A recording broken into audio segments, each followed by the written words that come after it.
Hello friends, welcome to our channel B S trade 2.0।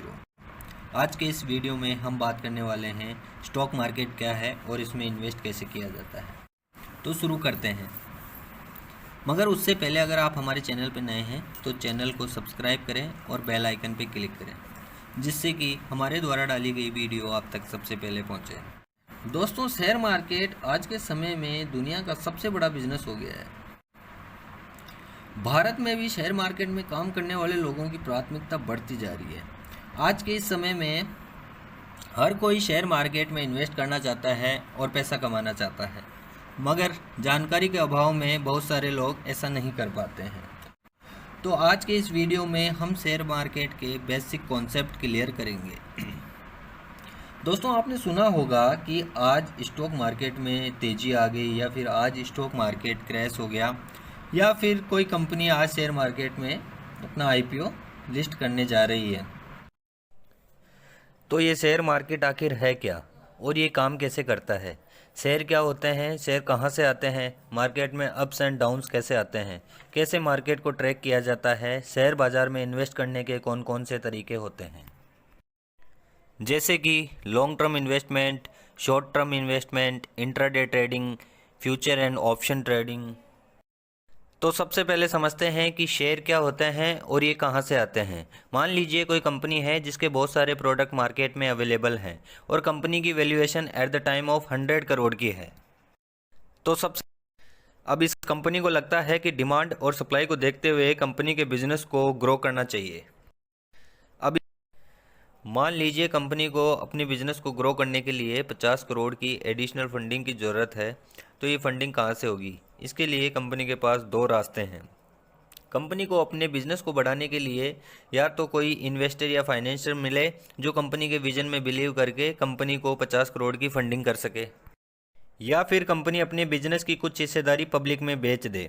इसके लिए company अपनी valuation को छोटे छोटे भागों में डिवाइड करके पब्लिक को कुछ शेयर बेच देती है। अब ये शेयर कंपनी पब्लिक को कैसे बेचेगी? ना तो कंपनी पब्लिक के पास आएगी और ना ही पब्लिक कंपनी के पास जाएगी।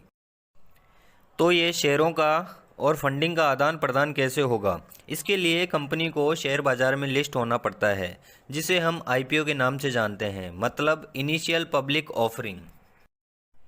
जब कंपनी का आईपीओ शेयर मार्केट में लिस्ट होता है तो कंपनी को पब्लिक की फंडिंग मिलती है और पब्लिक को कंपनी के शेयर मिलते हैं। 50 करोड़ की फंडिंग के हिसाब से कंपनी 1 करोड़ शेयर 50 रुपये पर शेयर के हिसाब से पब्लिक में बेचकर अपनी फंडिंग पूरी कर लेती है। बदले में पब्लिक को कंपनी के अंदर हिस्सेदारी मिलती है। ये तो हो गया शेयर क्या होते हैं और कहाँ से आते हैं। आई होप आपको इतना कॉन्सेप्ट क्लियर हो गया होगा। अब समझते हैं कि शेयरों का लेन देन कैसे होता है। मान लीजिए आप किसी कंपनी का मोबाइल परचेज करने जाते हो, तो आप वो मोबाइल परचेज करने के लिए डायरेक्ट उस कंपनी में नहीं जाओगे, वो उस कंपनी के किसी स्टोर से ख़रीदोगे। ठीक उसी तरह शेयर बाज़ार में भी लेन देन के लिए एक स्टोर होता है जिसे हम शेयर मार्केट के नाम से जानते हैं, और इस शेयर मार्केट में शॉप का काम करते हैं एक्सचेंजेज। इंडिया में मोस्टली दो एक्सचेंजेज होते हैं, एनएससी और बीएससी, यानी कि नेशनल स्टॉक एक्सचेंज और Bombay stock exchange.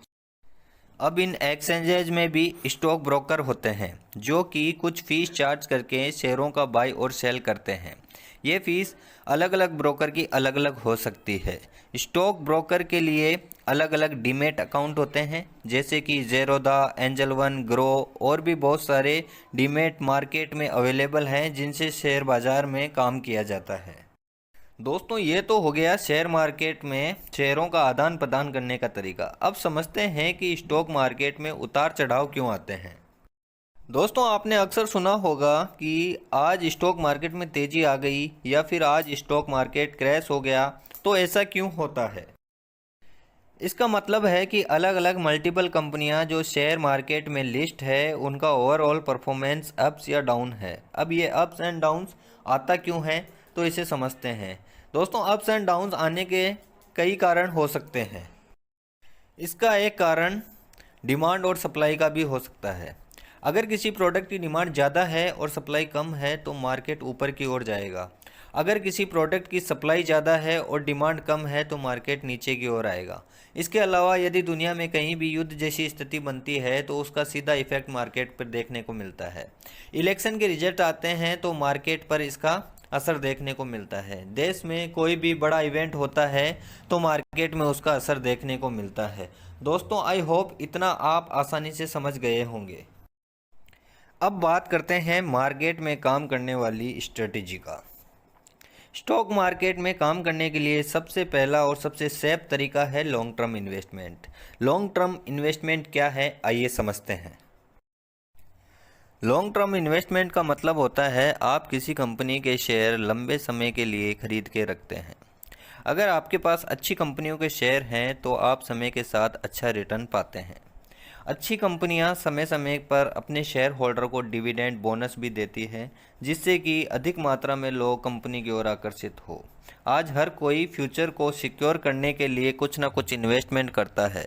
Long term investment इसी का एक हिस्सा है। शेयर बाजार में कंपनियों को अलग अलग बिजनेस के हिसाब से अलग अलग सेक्टर में बांटा जाता है। उदाहरण के लिए कुछ सेक्टर जैसे कि फाइनेंशियल सेक्टर, इसमें दो कैटेगरी होती है, एक बैंक और दूसरा एनबीएफसी। एनबीएफसी का मतलब होता है non banking finance company. Banking में दो कैटेगरी आती है, पब्लिक सेक्टर बैंक जैसे कि एसबीआई, प्राइवेट सेक्टर बैंक जैसे कि एचडीएफसी। एनबीएफसी में मुथूट फाइनेंस, बजाज फाइनेंस। दूसरा सेक्टर है इंफॉर्मेशन टेक्नोलॉजी। इंटरनेट से संबंधित कंपनियां जो इंटरनेट से संबंधित सर्विसें प्रोवाइड करवाती है वो आईटी सेक्टर में आती है, जैसे टीसीएस, विप्रो, इन्फोसिस। तीसरा सेक्टर है फार्मा सेक्टर। इस सेक्टर में हॉस्पिटल और मेडिसिन से जुड़ी हुई जो भी कंपनियां होती है वो आती है, जैसे कि सन फार्मा, सिप्ला, मैक्स हॉस्पिटल, अपोलो हॉस्पिटल। चौथा है कम्युनिकेशन सेक्टर। इस सेक्टर में टेलीकॉम से संबंधित सर्विस को प्रोवाइड करने वाली कंपनियां आती है, जैसे कि रिलायंस, वोडाफोन, जीटीएल, एमटीएनएल। इसके अलावा और भी बहुत सारे सेक्टर शेयर मार्केट में अवेलेबल हैं, जैसे एग्रीकल्चर, टेक्सटाइल, एनर्जी, एफएमसीजी।